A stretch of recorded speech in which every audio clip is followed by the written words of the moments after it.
Hi, everybody. Welcome to Beyond the Batcast, where I, Adam Upper, talk with my buddy Brandon Ketty about Batman the Animated Series. And this week's episode, we'll be talking about It's Never Too Late, which is like a good little look into like the mob relations in Gotham City for this week.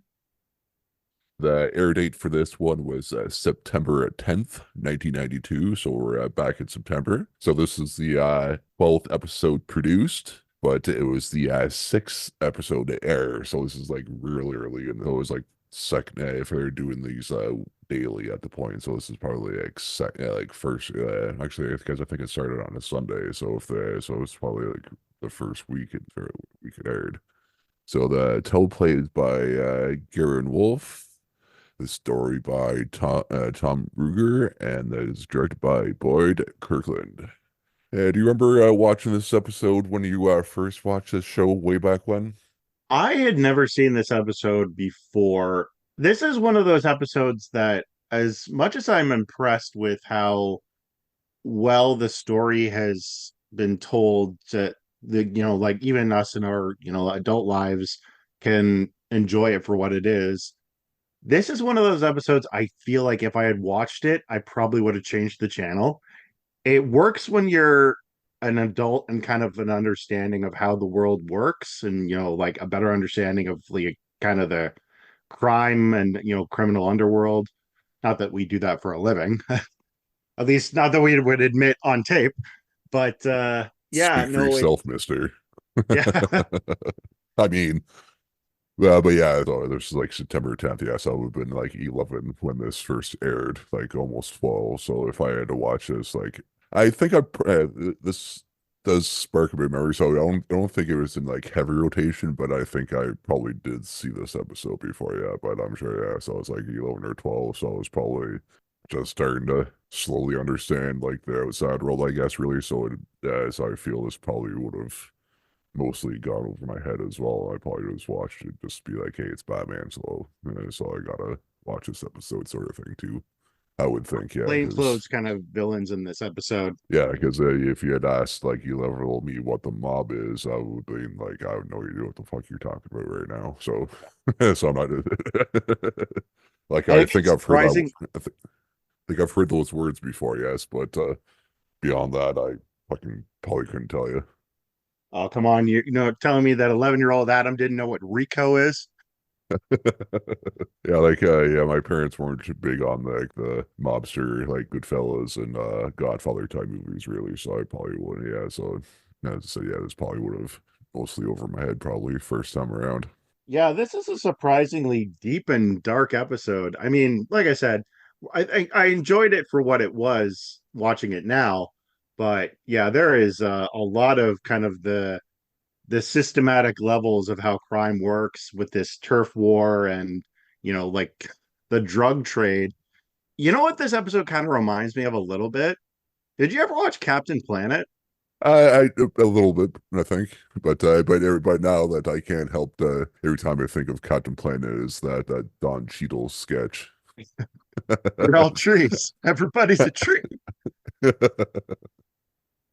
Turn you into a uh, but freaking tree. but yes, I do remember Captain Planet. Yes. Yeah, this feels like one of those very special episodes they had back in the 90s where it's educational, but it's one of those things where it's not exactly going to stick with you more than a week later.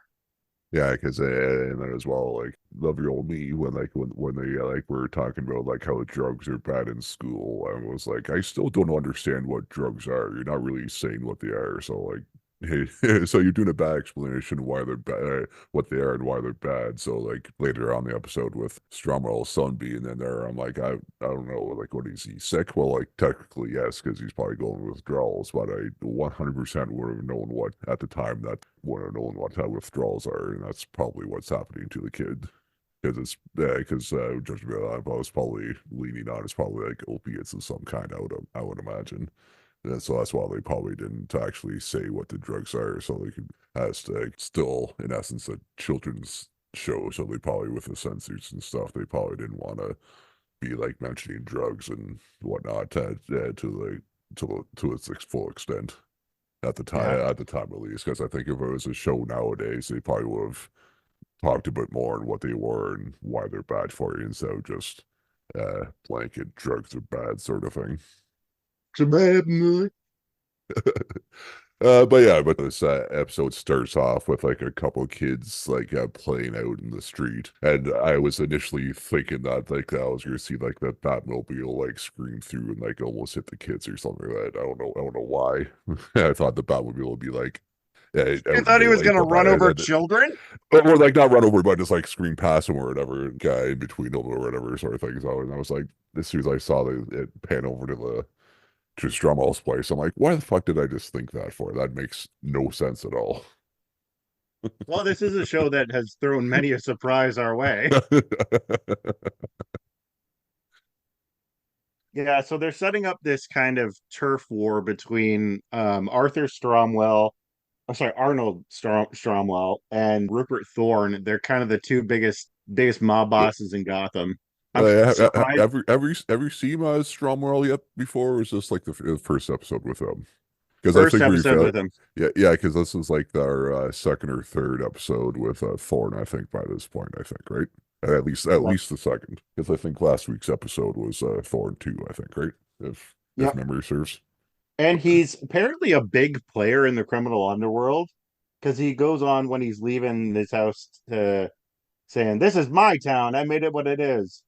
I'm just picturing Carmine Falcone going, "Am I a joke to you?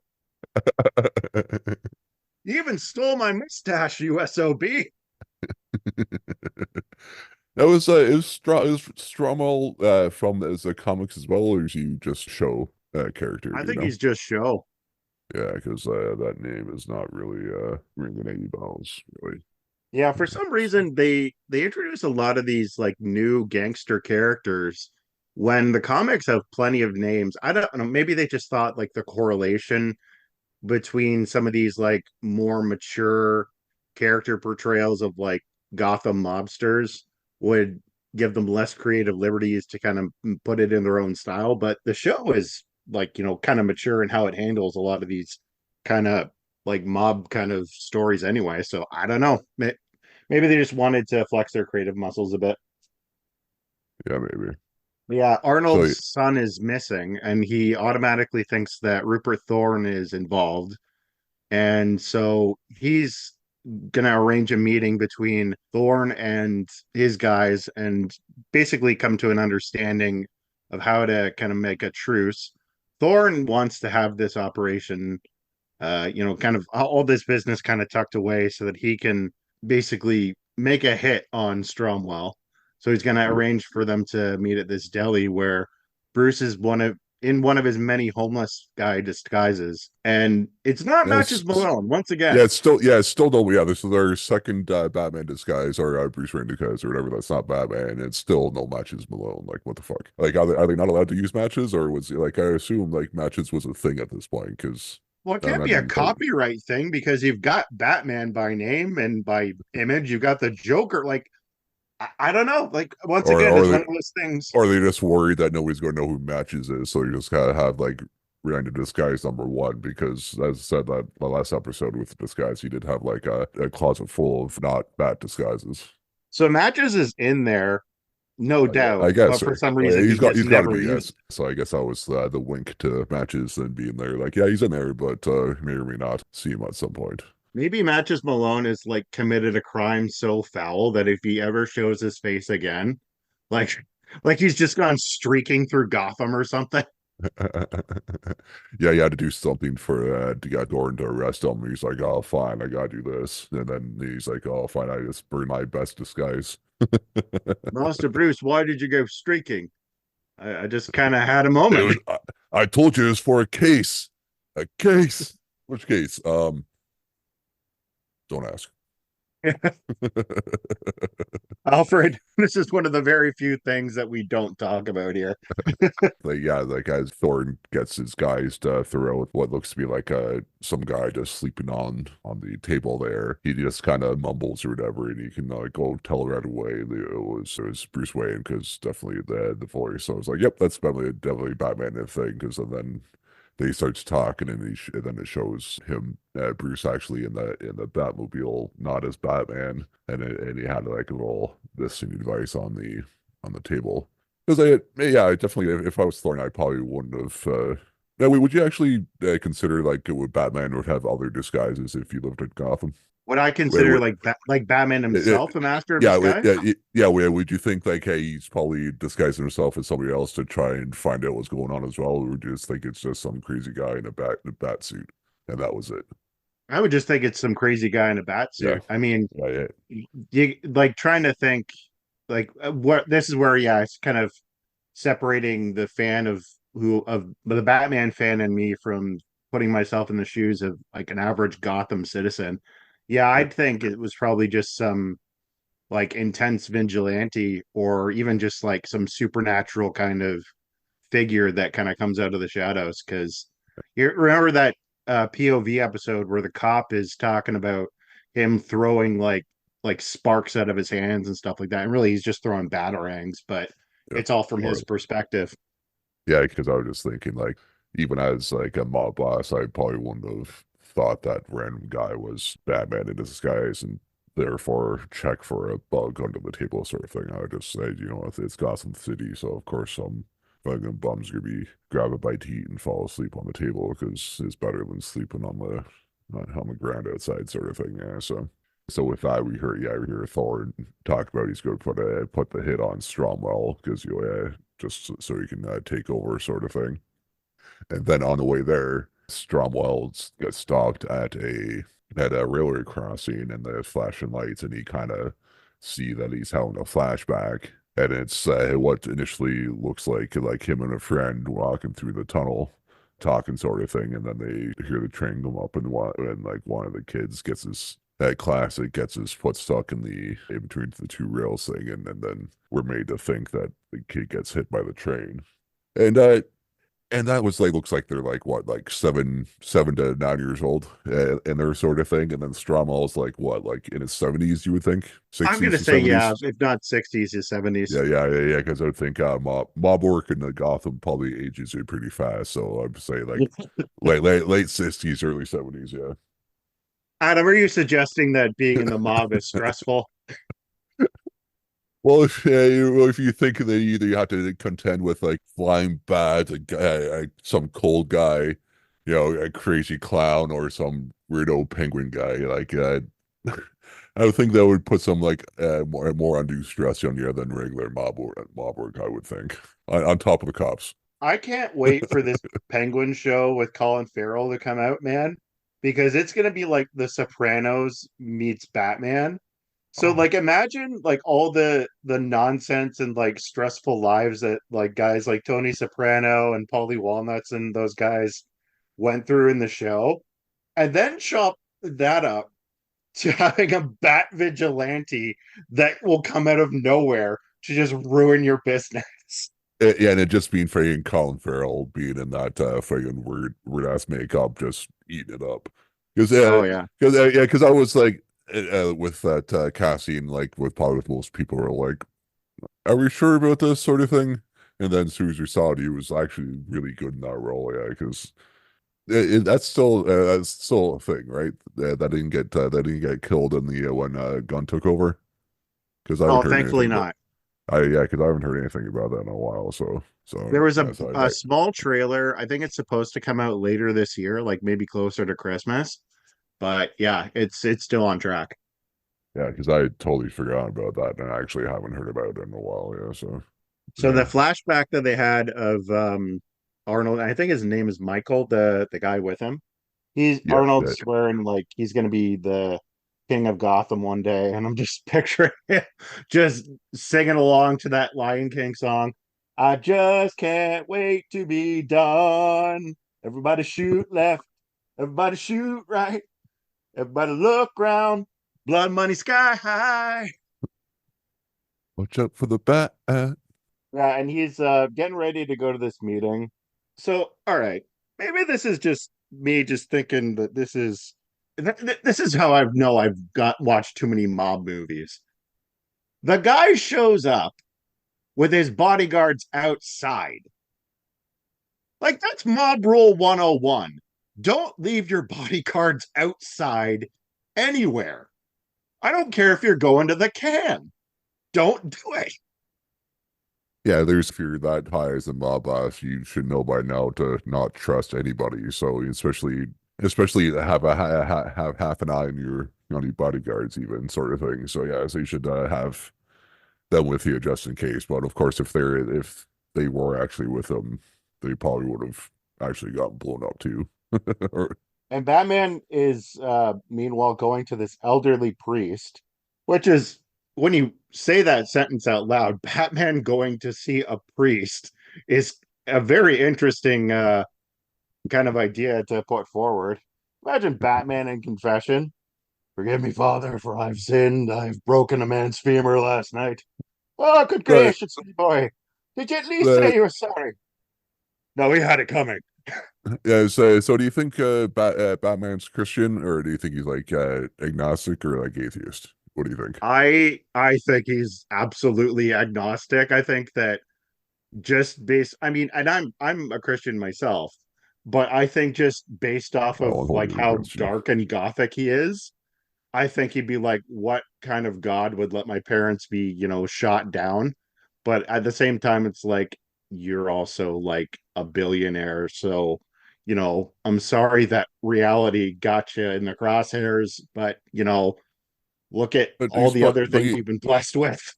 he's also met gods before too at points in his Batmaning, right? So would Yeah, that Wonder make it Woman's would that the daughter of Zeus. would that make him more, I believe, more or less I at that think it, point? Being like, hey, this shit does actually exist. No offense, people. I mean it shit just as a descriptor, or it's like, yeah, or they do exist and they suck, so we shouldn't believe in them. I don't know, man. It's one of those questions that like even when I watch like the Marvel movies, like Yeah, that scene in No Way Home where Eddie Brock is like in the after credit scene where he's like at the bar learning about the MCU, and I'm just yeah. picturing him like talking to the bartender where he's saying, "Wait, so you guys have like Norse gods?" Yeah. And does that like change anybody's like religious dynamic? No, I'm still Catholic. Like Yeah, well, that's the thing. Like I think in one of the later movies, yeah, there is like a church of like Asgard or whatever, yeah, and stuff. He's like, see, like there's like a poster or some shit, yeah. So like the there's like Church of Asgard there's is just all the or people something. I who mean, are it might not be exactly right, but something to that effect, where it's like one of the aliens that they've met throughout the years in the MCU. There's like a god of like a church of that sort of thing. But yeah, it's like Thor related, I think, at the very least, I think, yeah. the Church Because of yeah, cause, Asgard. oh yeah, because in the whatever Norse thing is like Thor, and that's basically what the belief is or whatever with the Rainbow Bridge and friggin' Helmdale and all that stuff, right? So that's just one of the beliefs or whatever sort of thing, right? So Yeah. I was yeah, just gonna yeah, say so the yeah, Church of Asgard is just all these like people just like looking at like a single picture of Thor's abs and just being like, "Thank you, Lord, for this yeah, glorious bounty." yeah. It's like like that scene from the first one where he's like getting changed when he's at waked up at Jane's place after she hit him with her van like a couple times. Yeah. So So yeah, Stromwell and Thorn, they're meeting in the deli. He wants to know where his son is. Thorn is swearing he didn't do anything, which, as it turns out, he's actually being honest about. But yeah. Even if he was swearing that he did do it, that because at one point Thorne says like, "You know me, I don't mess with family." And like, what kind of bad fucking mobster are you if you don't even threaten people's family? Like that's like as you said, that like mobster 101 is threaten family. That like maybe it may not be as close with friends. Maybe like threaten the person. Yeah, you might the odd person you might be able to get their friend to if I can get do things to them and get them to turn, but at the very least go for the family. Like, come on. all these mobsters are like lawfully evil alignment, and then people like the Joker and the Penguin and all these people show up, and it's like, wow, we've been really holding ourselves back. No wonder these guys took over. And no wonder the Batman scares him so easily. they're just hoping that Batman's so busy with all the Arkham villains that they're like, yeah, maybe we can, get a little bit of a side hustle going. So that or we move. So they talk for a bit, and then Thorn somehow makes them believe that that didn't do anything to that it's not the reason that his son's missing. Or I just fucking totally lost what I was saying there for a second. Yeah, and then he says, "Hey, I'm gonna make you some food." Like what was the food that he said he was gonna make, or he just so he got out of the room? He's like, "I'll make you I something." I don't know. Like I think he said, yeah, he's gonna make him some food. I know later Bullock says that like the place made the best cannoli, so I'm Yeah, assuming no, I some kind of really want to Italian say that, dish. I'm fairly certain it's not that. Even though totally forgot that Bullock said that, I always wanted to say cannolis too, but I'm like, that doesn't seem right. Yeah. Yeah. So Thorne somehow gets his guys out, and then like before he closes the door, he does the little haha, I gotcha smile, whatever. So then Stromwell realizes he got set up, and then yeah, I think you see like a flash of the cape, or of just a flash of Batman himself right before the place blows the fuck up. Oh yeah.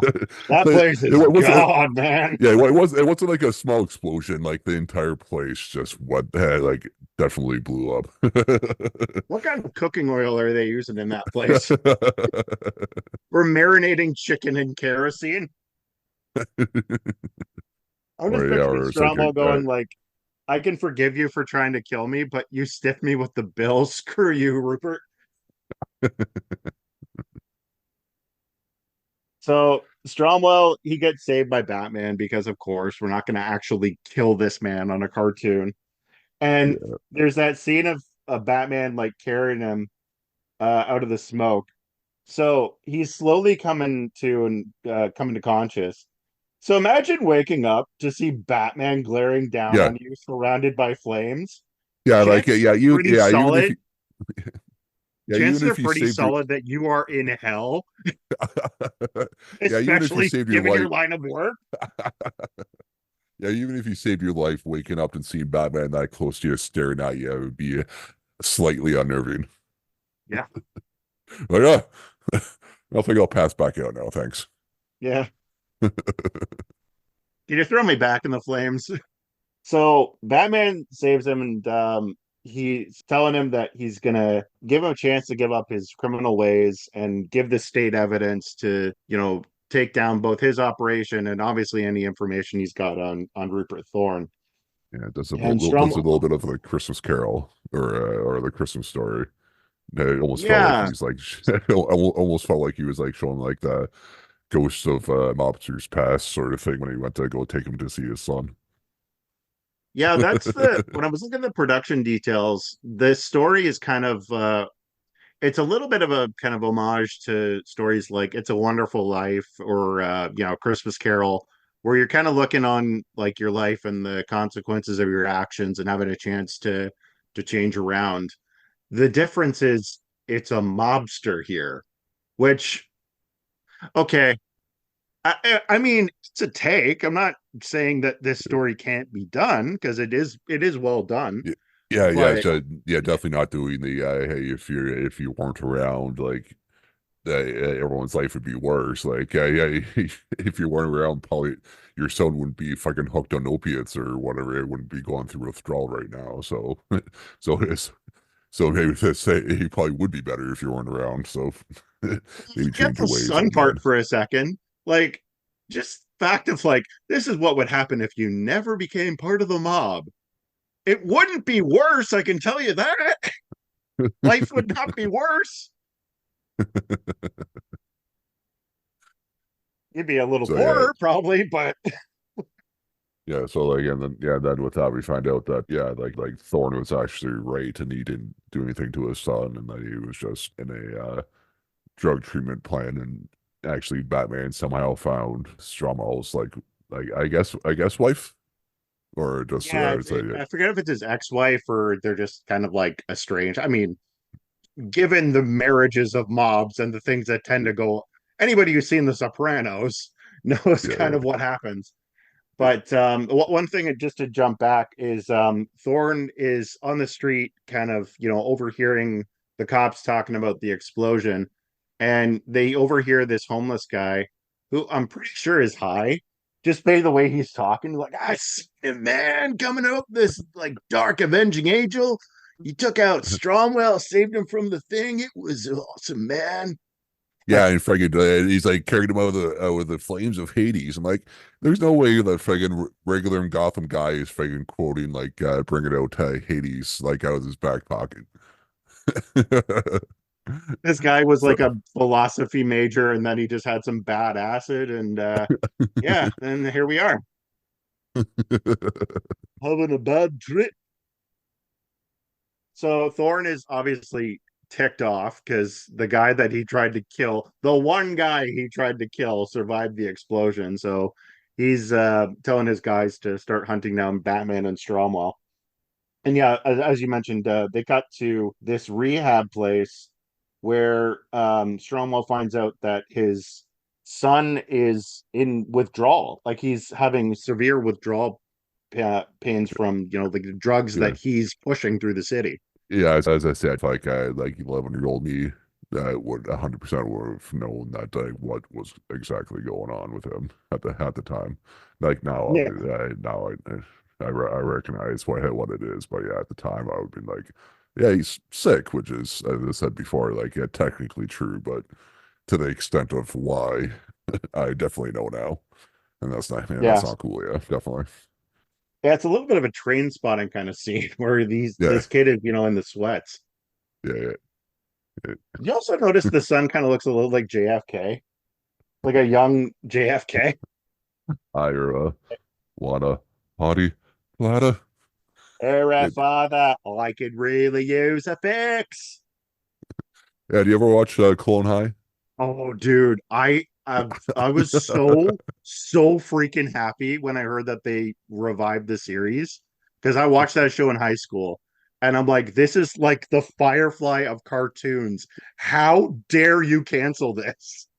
I know, and then like I think recently that on Dr. DC, yeah, Richard's new girlfriend or whatever, like I liked it and Clone High and made him watch it. And he yeah, he very much didn't like either show. Like, how do you not like that show? And either of those shows, man, those shows are great. You didn't like No, Dad, neither of them. Your dad didn't like it. He didn't like Clone High at all. And didn't like yeah that and undergrads. Yeah, he didn't like undergrads either. for shame. So I was like, dude, For shame. yeah, no accounting for taste. That's okay. I'll just rub that in his face at Comic Con this year. Stamos. So yeah, Stromwell is seeing literally the consequences of his own actions in the form of his son in this rehab facility. So Batman's basically trying to say, like, look what your business did to your son. Like, your sins have shown up on your own front door. Yeah. And this kid is addicted, and I'm trying to give you a chance to, turn both his life around and to, put a stop to what you're doing. So and then it looks like yeah, it seems that Batman got his point across, and Stromwell takes him to like a old like factory or has a little office up in the top floor there and hands over some files to whatnot, and then Batman surmises that they're just dummy files, and as Batman's looking through the files, you think it has like a rifle on the there, like you think that's like the really bad like close quarters gun. And not that I know much about guns, but that was probably like the worst gun to fucking have like in close quarters to try and fucking take out Batman. It's a fucking like bolt action rifle. I mean, he probably grabbed the only firearm he had, but yeah, Yeah. it's But not a still, yeah, you think you would have like yeah, you have like in your office you'd have like a couple of each, like the big guns, like a couple rifles, like a couple like mid-sized machine guns, and like a couple pistols or something, not just two rifles. Like come or a on, sidearm taped to the bottom of the desk or something. like come on, What like makes me laugh that. what makes me laugh is the fact that Batman is actually surprised. He's like a dishonorable crime boss who went back on his Yeah, like word. just like after one like a couple minute speech, he's like, "Oh yeah, here, okay, you've won me over, and yeah, I'm gonna change my ways." After like years of like 70 years of fucking mobstering, yeah, I mean, Because I still say one, he looks like in the 70s. yeah. I mean, one, yeah, his kid's a drug addict, but he's gonna get him help. Like he's not gonna use that as an excuse to, shut down his whole business. And also, this is how the crime world kind of works. The second that you do this, it creates a power vacuum. And the second you show weakness, they kill you.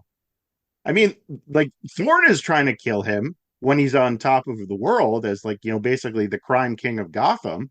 So the second he tries to close up shop on his operation, that's going to be even more reason for him to kill him. Yeah.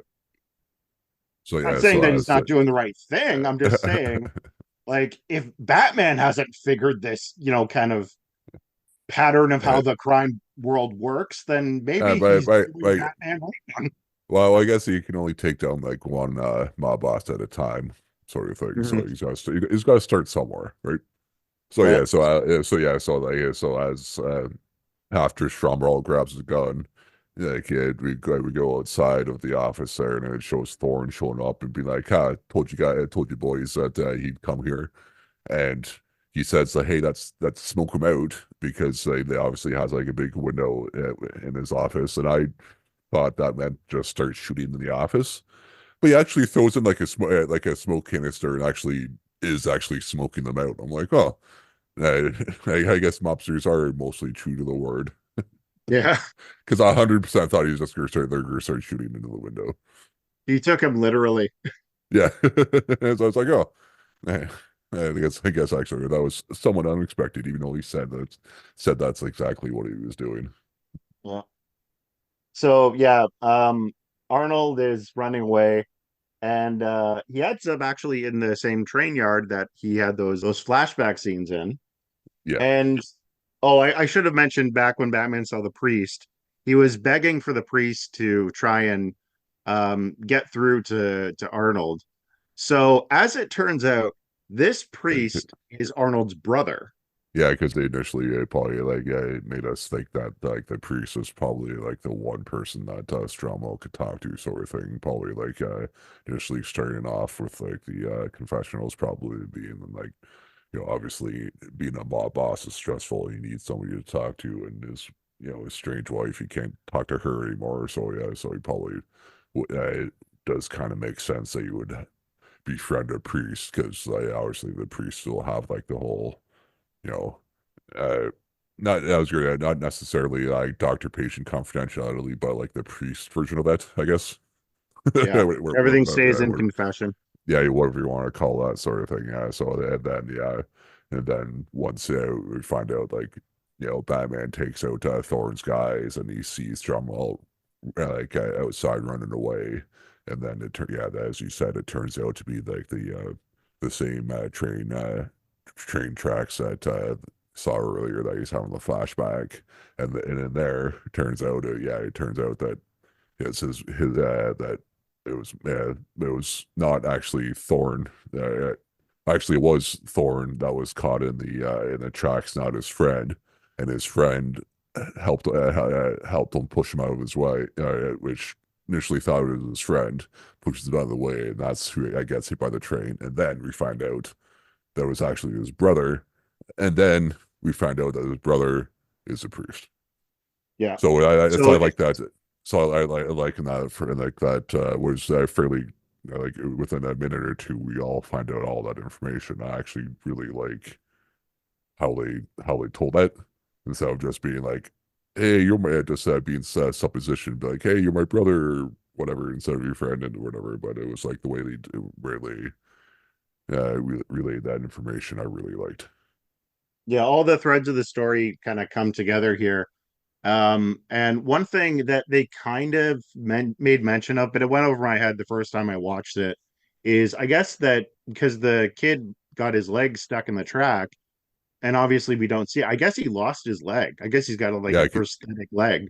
because definitely like in every situation, it looks like one of them did get hit by the train, and then at one point, as when Michael does show up to the train tracks, he does like a knock on wood and actually hits his leg or whatever, and and I think that's when he said like, yeah, you lost the leg instead of your life. So Yeah, Mhm. because throughout all the like two or three flashbacks throughout the episode, it was made it seem that whoever did get hit by the train died instead of surviving.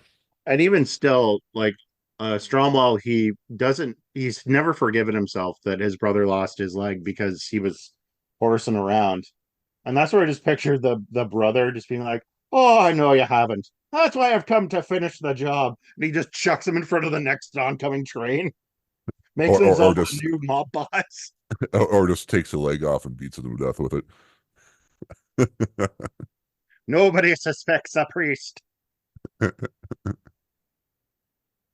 So he they Stormwell talks to him, and then Thorne shows up with a gun, ready to kill both of them, and then Batman shows up and subdues them, and then Stormwell makes good on his word on retiring.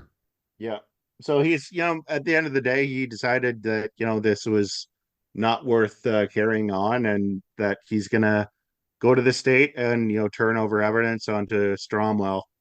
And I just picture that ending of Goodfellas where Stromwell's in like witness protection program, just all alone. No, I squeal on the buses and I live like a schnook. Complaining about the bad food and all this stuff. Yeah. Would you rather So, be killed true enough, painfully? yeah.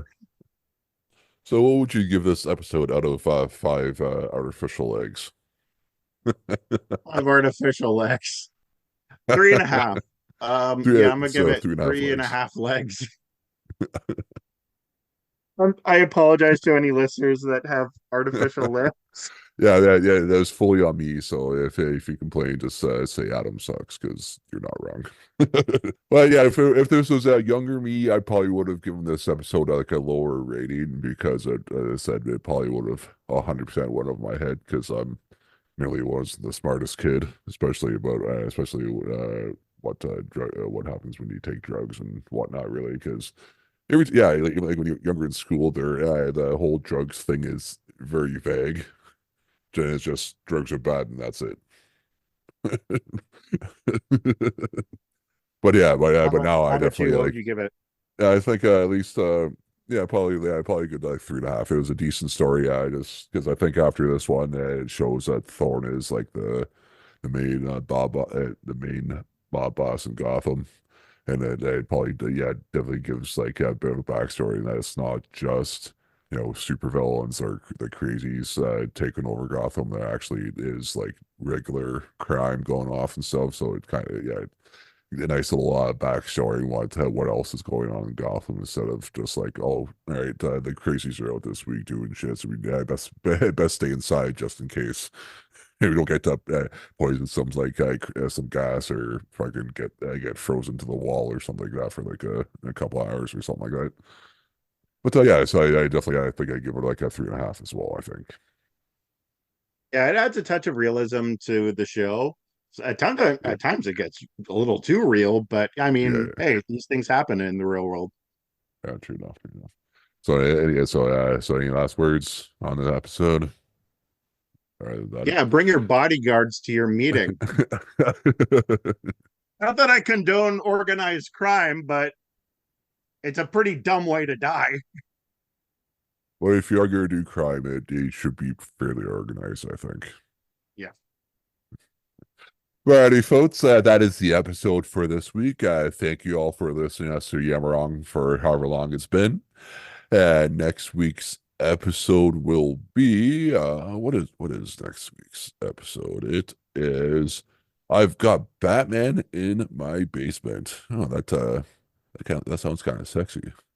So I Well, guess the we'll see penguin is what in that episode, so be careful uh, what you wish for. that's definitely well, unless it's Colin Farrell, that's not really sexy, I guess. We can hope. So yeah, next week's episode is I got Batman in the basement. You can follow us on Twitter/X at Beyond Badcast, on Instagram at Beyond the Badcast, and subscribe to us on wherever you find your podcasts. And Brayden, where can we find you on the internet? You can find me on Instagram at Alfred is Zaddy. And I also Ooh, help Adam exciting. run the Facebook page for the podcast. Just look for Beyond the Backcast on Facebook. All right. And then you can find me at Stump Chunkman on Instagram. And you can listen to my other podcast I do sometimes, very, very sporadic. It's The Multiverse of Marvel on wherever you find your podcasts. Thanks for joining us in the Batcave to talk about Batman the animated series at Beyond the Backcast. Goodbye, good chums. Kapow!